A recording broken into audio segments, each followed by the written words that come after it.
بسم اللہ الرحمن الرحیم۔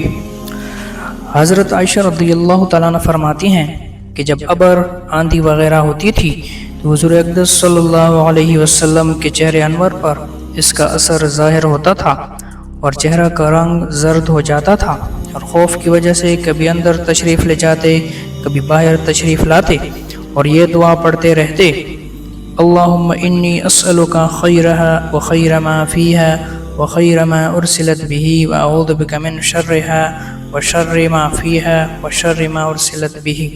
ترجمہ: اے اللہ، اس ہوا کی بھلائی چاہتا ہوں اور جو اس ہوا میں ہو، بارش وغیرہ اس کی بھلائی چاہتا ہوں، اور جس غرض کے لیے یہ بھیجی گئی اس کی بھلائی چاہتا ہوں۔ یا اللہ، میں اس ہوا کی برائی سے پناہ مانگتا ہوں، اور جو چیز اس میں ہے اور جس غرض کے لیے یہ بھیجی گئی اس کی برائی سے پناہ مانگتا ہوں۔ اور جب بارش شروع ہو جاتی تو چہرہ پر انبساط شروع ہوتا۔ میں نے عرض کیا: یا رسول اللہ، سب لوگ ابر دیکھتے ہیں تو خوش ہو جاتے ہیں کہ بارش کے آثار معلوم ہوئے، مگر آپ پر ایک گرانی محسوس ہوتی ہے۔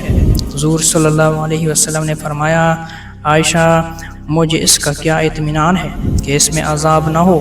قومیات کو بھی ہوا کے ساتھ ہی عذاب دیا گیا، اور وہ ابر کو دیکھ کر خوش ہوئے تھے کہ اس ابر میں ہمارے لیے پانی برسایا جائے گا، حالانکہ اس میں عذاب تھا۔ اللہ جل شانہ کا ارشاد ہے۔ ترجمہ: ان لوگوں نے یعنی قومیات نے جب اس بادل کو اپنی وادیوں کے مقابل آتے دیکھا تو کہنے لگے: یہ بادل تو ہم پر بارش برسانے والا ہے۔